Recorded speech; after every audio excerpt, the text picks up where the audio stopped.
ఇప్పుడు చిన్నపిల్లలకి పెద్దవాళ్ళకి అందరికీ ఫేస్ మీద పింపుల్స్ కామన్గా వస్తున్నాయి. సో దానికోసం మనం ఎటువంటి జాగ్రత్తలు తీసుకోవచ్చు అనేది ఈ వీడియోలో తెలుసుకుందాం.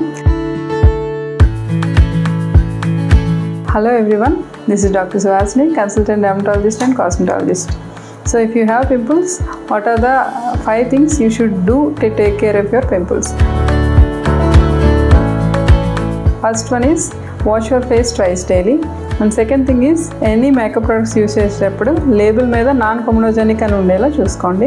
And third thing is sunscreen కూడా లెస్ ఆయిలీ ఉండేలా చూసుకోవాలి. And fourth one is 8 to 10 glasses of water per day తీసుకోవాలి. Fifth one is 6 to 8 hours of sleep ఉండాలి. So if you have pimples, what are the things you should not do to take care of your skin? First one is ఫ్రీక్వెంట్గా ఫేస్ని touch చేయకూడదు. Second thing is పింపుల్స్ని pop చేయకూడదు, squeeze చేయకూడదు. Third one is heavy మేకప్ని avoid చేయాలి. Fourth one is over scrubbing of your skin కూడా avoid చేయాలి. And fifth one is stress లేకుండా చూసుకోవాలి. And final thing is if you still have any doubts, you should consult your dermatologist. Self medication avoid చేయాలి. Thank you.